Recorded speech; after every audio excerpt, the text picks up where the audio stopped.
Hello IGNOU students, welcome back to my channel mastering education today. आज की video में हम लोग BCOE 141 that is principles of marketing, जिसका एग्जाम आप लोग का कल है सेकेंड शिफ्ट में, उसके कुछ इंपॉर्टेंट क्वेश्चंस देखने वाले हैं। और ये क्वेश्चन सारे ही PYQs पे बेस्ड हैं, तो ये काफ़ी इंपॉर्टेंट हैं। मैं इतना कह सकती हूँ, अगर आप लोग ये वाले क्वेश्चंस ढंग से कर लोगे तो एक अच्छा स्कोर कर पाओगे, पास हो पाओगे। तो एक तरह जिन लोगों ने तैयारी कर ली है उनके लिए ये रिवीजन की तरह वर्क करेगा। और जिन लोगों ने कुछ भी टच नहीं करा अभी तक, वो देख सकते हैं कि क्या कॉन्सेप्ट्स हैं, क्या क्वेश्चंस हैं, कैसे क्वेश्चंस आ सकते हैं। ओके, तो बिना किसी टाइम वेस्ट करे हम लोग स्टार्ट करते हैं क्वेश्चन नंबर 1 से। क्वेश्चन नंबर 1 आपसे पूछ रहा है, explain the various stages of the product life cycle, that is PLC, with examples. Also describe the marketing strategies recommended at each stage. See, मैंने पिछले जितने भी PDF वगैरह दिए हैं आप लोगों को, मैंने हमेशा एक ही बात कही है कि देखो, एक ही क्वेश्चन में काफ़ी सारे क्वेश्चंस होते हैं, ठीक है। एक ही क्वेश्चन के दो पार्ट्स हैं। बहुत बार ऐसा होगा कि क्वेश्चन सेम टू सेम ना आए, ठीक है, बिल्कुल एग्जैक्ट क्वेश्चन ही लिखा आएगा, बट कुछ क्वेश्चन को चेंज करके आ सकता है, लेकिन आंसर यही लिखा जाएगा। ओके, तो आप आंसर को ढंग से समझेंगे रादर देन क्वेश्चन देखने की बजाय। हम लोग यहाँ पे टॉपिक्स कवर कर रहे हैं जितने ज्यादा हो पाए, ठीक है। देखो, सबसे पहले समझते हैं कि प्रोडक्ट लाइफ साइकिल होता क्या है। ओके, यहाँ पे आपको एक डायग्राम दिख रहा है, ये आपको ग्राफ वगैरह जो है बना के आना है, तभी मैंने इसकी एक इमेज वगैरह अटैच करी है। प्रोडक्ट लाइफ साइकिल का मतलब है किसी प्रोडक्ट का मार्केट में लॉन्च होने से लेकर उसके डेक्लाइन या मार्केट से हटने तक का पूरा सफर। Simple language, product life cycle. जब हम लाइफ साइकिल वैसे भी पढ़ते थे बचपन में, तो हम यही करते थे ना कि देखो, हम पढ़ते थे जिंदा होने से मरने तक, है ना। तो यहाँ पे यही सोचो, एक प्रोडक्ट के बनने से लेकर उसके खत्म होने तक, जब उसकी मार्केट में से वैल्यू खत्म हो जाए, उसको हम प्रोडक्ट लाइफ साइकिल कहते हैं, ठीक है। इसमें जनरली जो है 4 स्टेज होते हैं। एक इंट्रोडक्शन, फिर आता है ग्रोथ, फिर होता है मेच्योरिटी, और फिर होता है डिक्लाइन। ओके, एक एक करके हम चारों स्टेजेस को समझेंगे। सबसे पहला आता है इंट्रोडक्शन स्टेज। ये प्रोडक्ट की जन्म वाली स्टेज है, ठीक है, बर्थ स्टेज। यहाँ प्रोडक्ट पहली बार जो है मार्केट में लॉन्च होता है, ठीक है। अब इसके स्टेज से रिलेटेड कुछ कैरेक्टरिस्टिक्स क्या हैं। जैसे ही देखो, कोई भी नया प्रोडक्ट मार्केट में आएगा तो ऑब्वियसली उसकी सेल्स बहुत कम रहती हैं, ठीक है। लोग प्रोडक्ट के बारे में नहीं जानते ज्यादातर, ठीक है। एडवर्टाइजिंग और प्रमोशन पर बहुत ज्यादा पैसा लगता है। साथ ही साथ प्रॉफिट या तो बहुत कम होता है या फिर लॉस हो जाता है। वेरी इजी कैरेक्टरिस्टिक्स, ठीक है। कोई भी देखो नया प्रोडक्ट मार्केट में आएगा तो यही होएगा कि ज़्यादा सेल नहीं होएगी, प्रॉफिट वगैरह ज़्यादा नहीं कमा पाएंगे, बहुत ज़्यादा मार्केटिंग करनी पड़ेगी, और साथ ही साथ ज़्यादातर लोग इसके बारे में नहीं जानते होंगे। ओके, अब इसमें क्या मार्केटिंग स्ट्रैटेजीज यूज होती हैं, कंपनी क्या करती हैं। हैवी एडवर्टाइजिंग करती है पहले तो, ठीक है, बहुत एड्स वगैरह, पोस्टर्स, ये सब होता है। कस्टमर्स को एजुकेट करना वेरी इंपॉर्टेंट, यानी कि कस्टमर्स को समझाती हैं, बताती हैं कि क्या है प्रोडक्ट। लिमिटेड शॉप्स पर प्रोडक्ट अवेलेबल होता है, हर जगह नहीं होता, ठीक है, क्योंकि अभी इतनी ज़्यादा बल्क में उसकी प्रोडक्शन भी नहीं होती।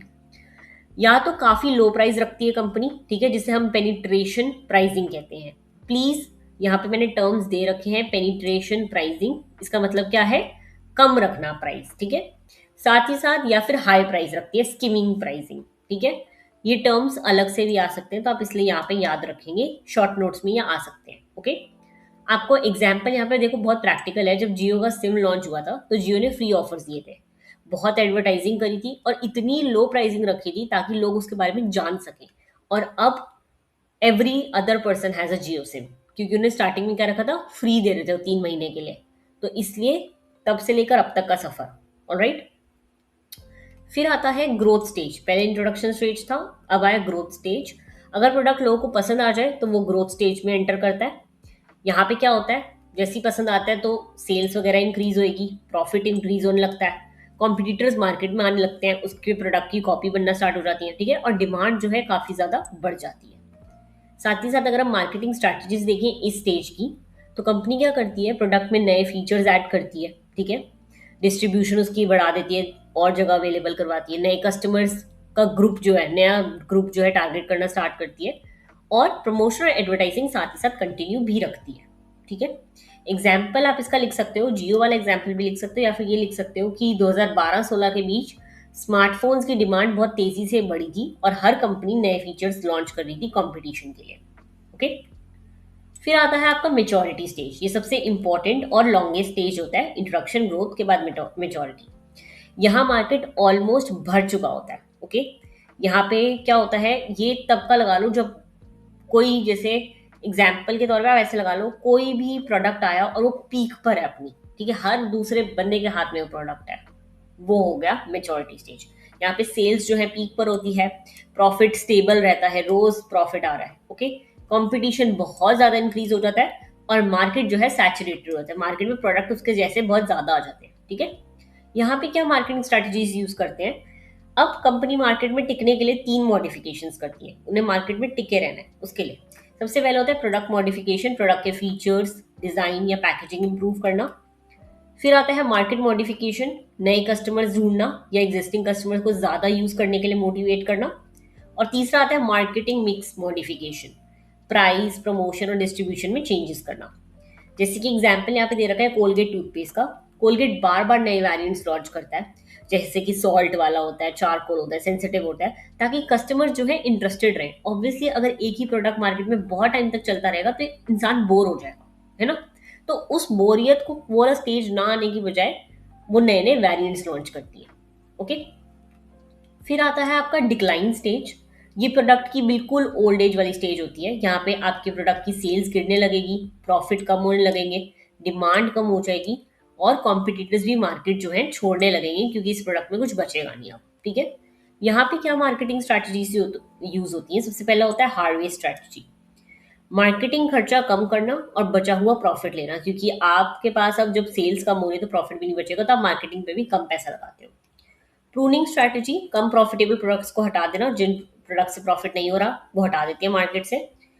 फिर होता है डिसइन्वेस्टमेंट स्ट्रैटेजी, प्रोडक्ट को कंप्लीटली बंद या फिर सेल कर देना, यानी कि या तो बिल्कुल ऐसे क्लियरेंस सेल वगैरह ले जाते हैं या फिर वो उसका जो प्रोडक्शन है वो बंद कर देते हैं।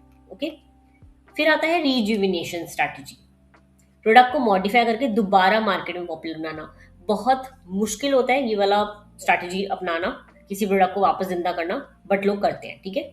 एग्जाम्पल इसका फीचर फोन्स लगा लो। स्मार्टफोन्स आने के बाद फीचर फोन्स की डिमांड बहुत कम हो गई। फीचर फोन्स होते हैं जो पुराने टाइम के कीपैड वाले फोन्स थे वो। ठीक है। तो देखो यहाँ पे मैंने समरी के तौर पे आपको दे रखा है, IGMD से आप याद रखोगे, इंट्रोडक्शन, ग्रोथ, मेच्योरिटी, डिक्लाइन। ये टेबल से आपको काफी ज्यादा हेल्प मिलेगी, तो आप इससे भी पढ़कर ऊपर वाले चारों स्टेज रिवाइज कर सकते हो। ओके। कंक्लूजन में आप यही लिखोगे कि क्या होता है PLC और उसके 4 स्टेजेस। ओके। अब आते हैं क्वेश्चन नंबर 2 पर। देखो क्वेश्चन नंबर 2 आपसे पूछ रहा है, explain the factors influencing consumer behaviour with examples, describe the consumer decision making process. एक ही क्वेश्चन में 2 क्वेश्चन है। ठीक है। पहली बात तो कंज्यूमर बिहेवियर, यानी कि इंसान कोई चीज खरीदेगा या नहीं खरीदेगा वो किस चीज पे डिपेंड करती है। साथ ही साथ एक कंज्यूमर कैसे डिसीजन लेगा कि मुझे ये खरीदना है या नहीं। ओके।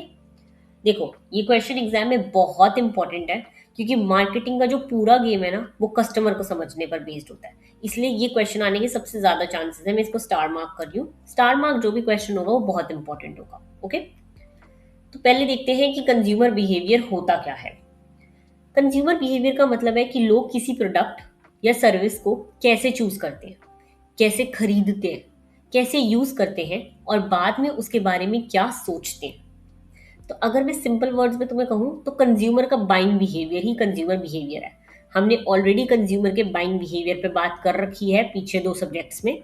तो आपको जो हमने पर्सनल सेलिंग वाला पढ़ा है जिसने भी, उसको पता है कि कंज्यूमर का बाइंग बिहेवियर क्या होता है। ओके। अब देखते हैं हम लोग कि कस्टमर के डिसीजन को कौन कौन से फैक्टर्स जो है इन्फ्लुएंस कर सकते हैं। वेरी इजी, मतलब मैं कह रही हूँ जनरल आंसर भी लिख सकते हो इसमें आप, क्योंकि आप ही कंज्यूमर हो, आप लोग कंज्यूम करते हो, प्रोडक्ट्स खरीदते हो, सर्विसेज लेते हो, तो आप किस बेसिस पे डिसीजन लेते हो वही तो लिखना है यहाँ पर। ठीक है। आप इसका शॉर्ट फॉर्म मैं आपको बता देती हूँ फैक्टर्स का, CSPP। ओके। ये रहेगा शॉर्ट फॉर्म निमोनिक, जिससे आप याद कर सकते हो। सबसे पहले आता है कल्चरल फैक्टर्स। देखो कल्चर का मतलब क्या होता है? कल्चर मतलब सोसाइटी की वैल्यूज, उसके ट्रेडिशन, कस्टम्स और बिलीव्स। हम जिस कल्चर में रहते हैं उसका इफेक्ट हमारी बाइंग हैबिट्स पर आता है, यानी कि हमारे घर में कैसी चीज़ें चलती आ रही हैं, कैसी चीज़ें खरीदी जाती हैं, वो सब। साथ ही साथ अगर आप एग्जाम्पल हो तो दिवाली के टाइम जो है लोग नए कपड़े खरीदते हैं, मिठाई खरीदते हैं, इलेक्ट्रॉनिक्स खरीदते हैं।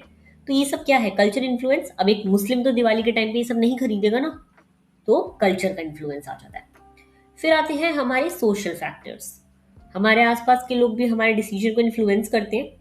घर में अगर कोई भी समझ लो टीवी, फ्रिज ये सब आ रहा है तो फैमिली का इन्फ्लुएंस बहुत ज़्यादा होगा। फिर अगर आप लोग बाई चांस फ्रेंड्स हैं आपके, वो लोग कुछ कोर्स खरीद रहे हैं, कुछ फ़ोन वगैरह ऐसी चीज़ें खरीद रहे हो, तो वो रेफरेंस ग्रुप आपका वो रहेगा। ठीक है।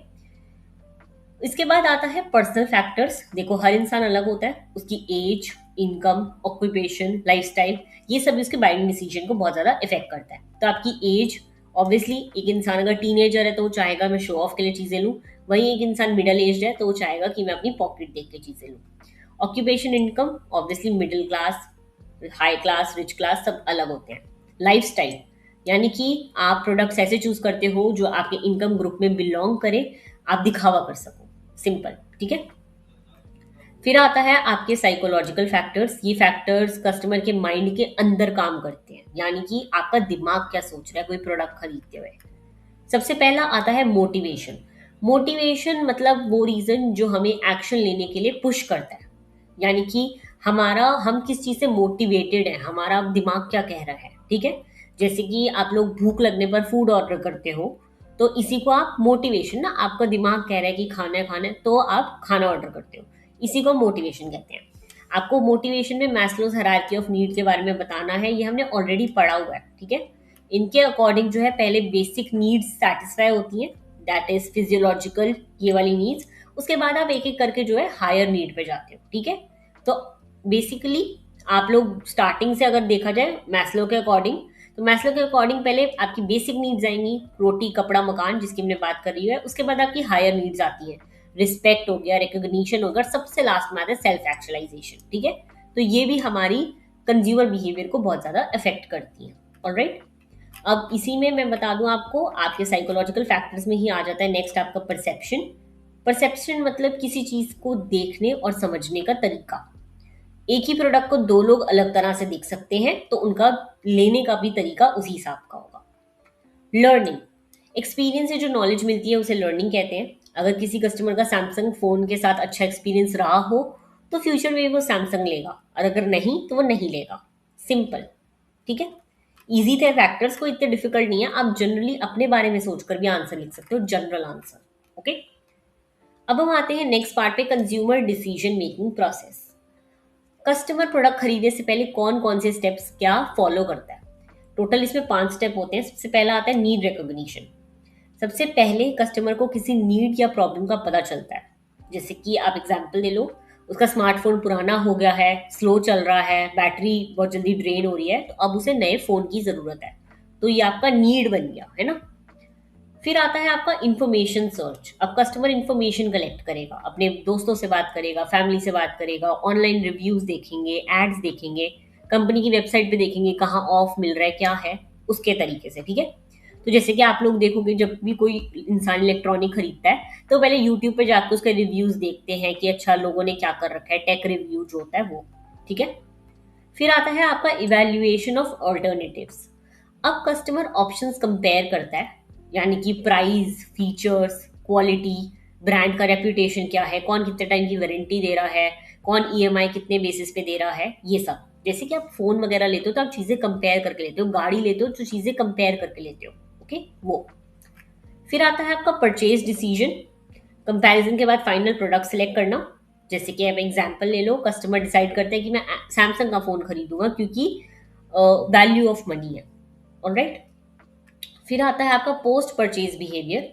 परचेज के बाद कस्टमर इवैल्यूएट करता है कि प्रोडक्ट उसकी एक्सपेक्टेशन पर खड़ा उतरा या नहीं, यानी कि अगर आपने इतने पैसे दिए तो क्या आप सेटिस्फाइड हो अपनी परचेज से, या फिर ब्रांड आपकी हेल्प कर पा रहा है, अगर कोई चीज़ खराब निकली है तो क्या आप उसको इजीली रिपेयर करवा पा रहे हो। ये सब आपका पोस्ट परचेज बिहेवियर में आ जाता है। ठीक है। इसी में हम पढ़ेंगे कॉग्निटिव डिसोनेंस। ये एग्जाम का फेवरेट टर्म है, बहुत बार ये एग्जाम में देखा गया है, तो ये अलग से भी आ सकता है। ठीक है। कॉग्निटिव डिसोनेंस का मतलब होता है परचेज के बाद डाउट या टेंशन फील होना। ओके। यानी कि फोन खरीदने के बाद इंसान सोचता है शायद मुझे ना दूसरा ब्रांड ले लेना चाहिए था, शायद थोड़े से और पैसे डाल के मैं बेटर फोन ले लेता। ठीक है, इसी फीलिंग को हम कॉग्निटिव डिसोनेंस कहते हैं, जब आपके दिमाग में डबल थॉट्स आने लग जाते हैं ना कुछ खरीदने के बाद, वो। ओके, जैसे कि मुझे पता है बहुत लोग मेरे से पीडीएफ मांगते हैं, ठीक है, और फिर वो कहते हैं नहीं नहीं प्राइस ज्यादा है, नहीं नहीं ऐसा है वैसा है। तो वो कॉग्निटिव डिसोनेंस कि नहीं अगर मैंने खरीदा तो क्या पता है काम ना आए, इसमें से कुछ आए नहीं है, तो ये वाला कॉग्निटिव डिसोनेंस। ओके, बट ऐसा होता नहीं है। मैं आपको बता दूं, पिछले जितने पेपर हुए हैं, जितने मैंने पीडीएफ दिए हैं, उसमें से कोई ना कोई क्वेश्चन, कुछ ना कुछ क्वेश्चंस आए हैं। आप जाके टेलीग्राम लिंक जो मैंने नीचे दे रखा है उस पर चेक कर सकते हो, मैंने अपने ग्रुप में डाला हुआ टेलीग्राम ग्रुप में। बहुत लोगों के मुझे यही मैसेज आए कि मैम जो आपने क्वेश्चंस दिए वही पेपर में आ गए। ओके, तो ये पीडीएफ बहुत हेल्प करती है। अब आपको इसका कंक्लूजन सारा जो हमने ऊपर पढ़ा है वही लिखना होता है। मैं पहले बता दूं, इंट्रोडक्शन और कंक्लूजन आप पे डिपेंड करता है कि आप कैसा लिख रहे हो।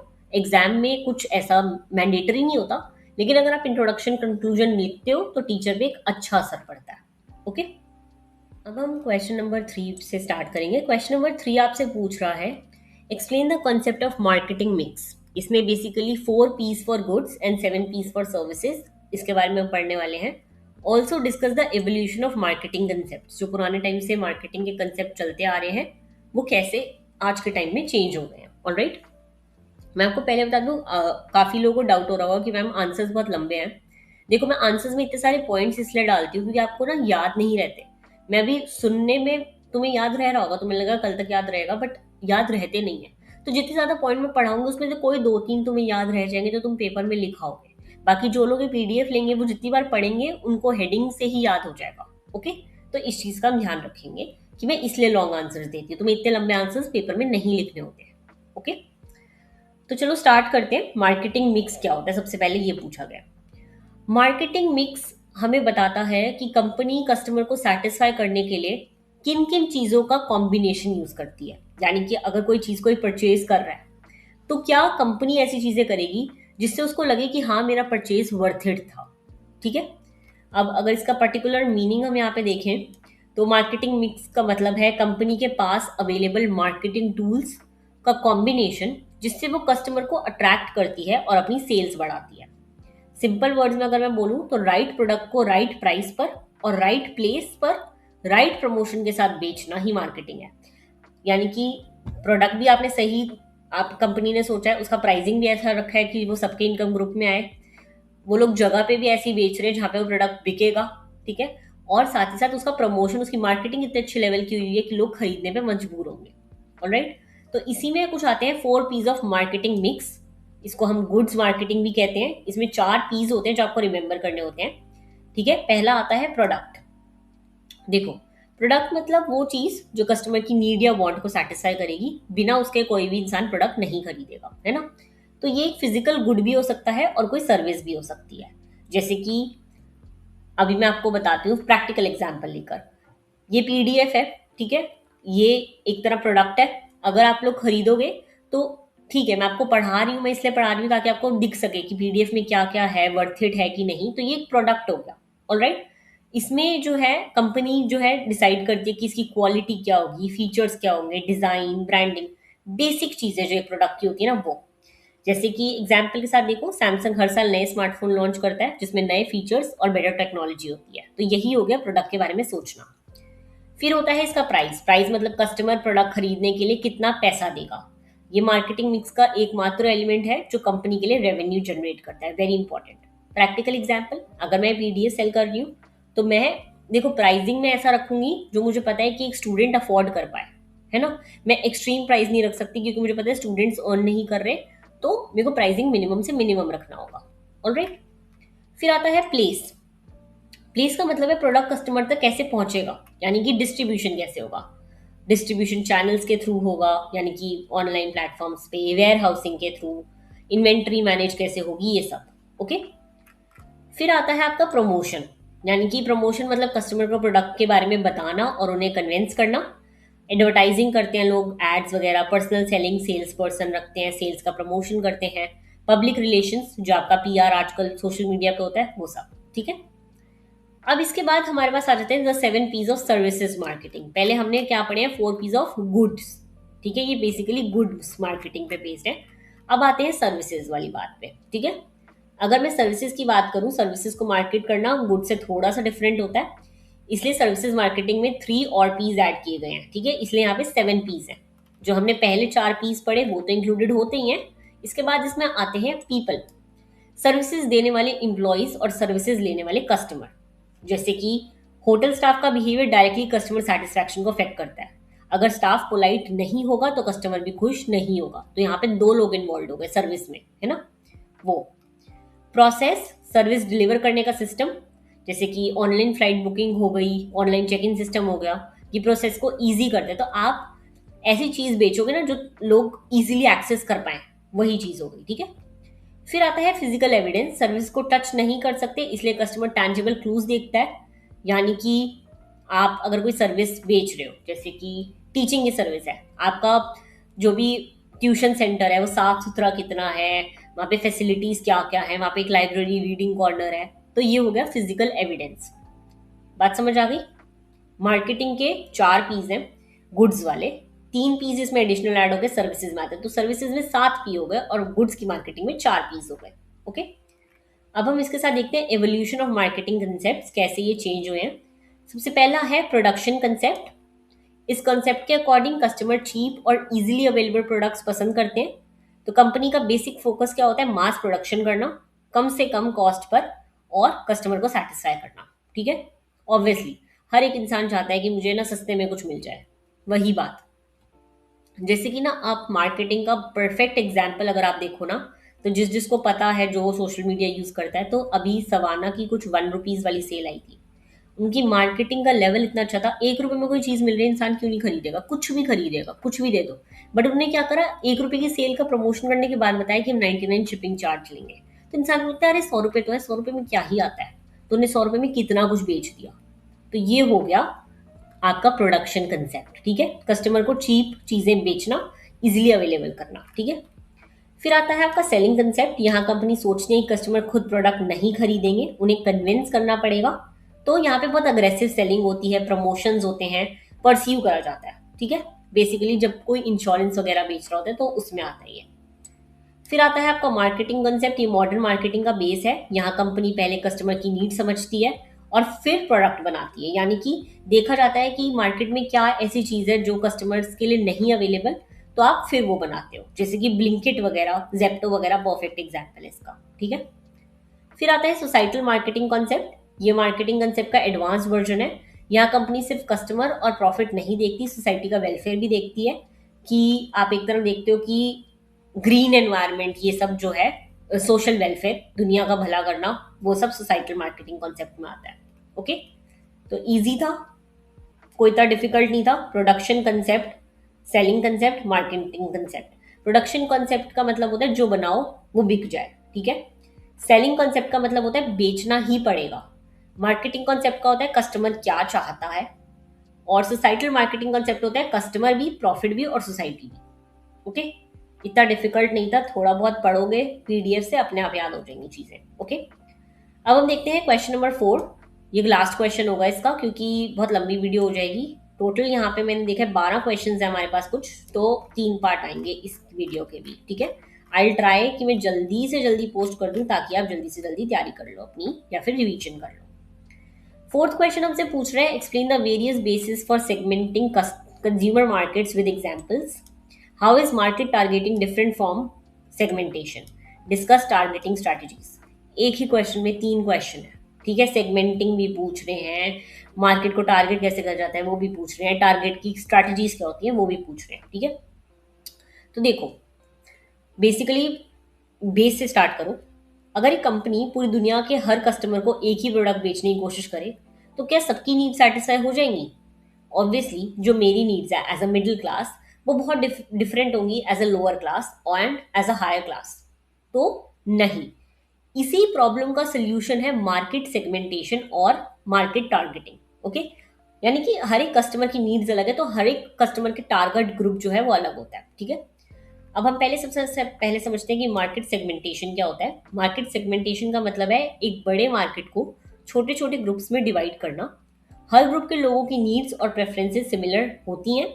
अगर मैं सिंपल लैंग्वेज में कहूँ तो बड़े मार्केट को सिमिलर कस्टमर्स के ग्रुप में बांटना मार्केट सेगमेंटेशन है, ठीक है। जैसे लोअर क्लास अलग हो गया, मिडिल अलग हो गया, हायर अलग हो गया, मार्केट को सेगमेंट कर दिया, ठीक है।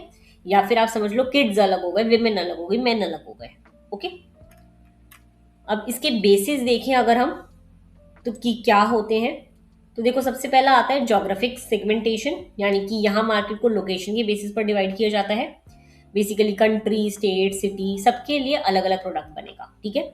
नॉर्थ इंडिया में वुलन क्लोथ ज्यादा डिमांड पे रहते हैं, साउथ इंडिया में कॉटन की क्लोथ की डिमांड, बेसिकली ये हो गया, ठीक है। फिर आता है डेमोग्राफिक। डेमोग्राफिक वही हो गया एज, जेंडर, इनकम, ऑक्यूपेशन, सब कुछ आ गया जो मैंने अभी बताया था, ठीक है। फिर आता है आपका साइकोग्राफिक सेगमेंटेशन।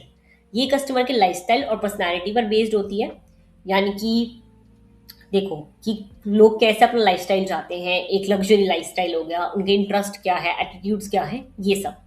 जैसे कि आप एग्जांपल ले सकते हो, रॉयल एनफील्ड बाइक नहीं बेचता सिर्फ, वो उसके साथ एक फीलिंग होती है ना कि एडवेंचरस, फ्रीडम, प्रीमियम, ये सब भी बेचता है, ओके। फिर आता है आपका बिहेवियरल सेगमेंटेशन। यहाँ कस्टमर के एक्चुअल बिहेवियर को देखा जाता है कि क्या कस्टमर ब्रांड की तरफ लॉयल है, क्या उसका बाइंग बिहेवियर कैसा है, वो सब, ओके। अब आपको पता होना चाहिए मार्केट सेगमेंटेशन और मार्केट टारगेटिंग में क्या डिफरेंस होता है। डायरेक्ट कंपैरिजन बहुत बार पूछा जाता है पेपर में, इस पे अलग से भी क्वेश्चन आ सकता है, ठीक है। देखो मार्केट सेगमेंटेशन मतलब मार्केट को ग्रुप्स में डिवाइड करना, स्टूडेंट हो गए, सीनियर सिटीजन्स, विमेन, ये सब, ठीक है। मार्केट टारगेटिंग, इन ग्रुप्स में से बेस्ट ग्रुप चूज करना कि किसको हम टारगेट करेंगे तो हमारी सेल्स जो है ज्यादा होंगी, ऑलराइट। याद रखना सेगमेंटेशन ग्रुप को आइडेंटिफाई करता है और टारगेट चूज करता है ग्रुप को, ठीक है। अब हम मार्केटिंग टारगेटिंग की कुछ स्ट्रैटेजीज देखेंगे। सबसे पहले आ जाता है अनडिफरेंशिएटेड मार्केटिंग। यहाँ कंपनी पूरे मार्केट को एक ही मार्केट समझती है, सबको सेम प्रोडक्ट ऑफर करा जाएगा, एक ही प्रोडक्ट, एक ही मार्केट। अब देखो कोई फोन बेचेगी कंपनी, तो वो बच्चों के लिए अलग फोन, लड़कियों के लिए अलग फोन, लड़कों के लिए अलग फोन, ये सब तो नहीं बनाएगी ना, एक ही फोन होता है जो सबको बेचती है। तो ये हो गया अनडिफरेंशिएटेड मार्केटिंग, ओके।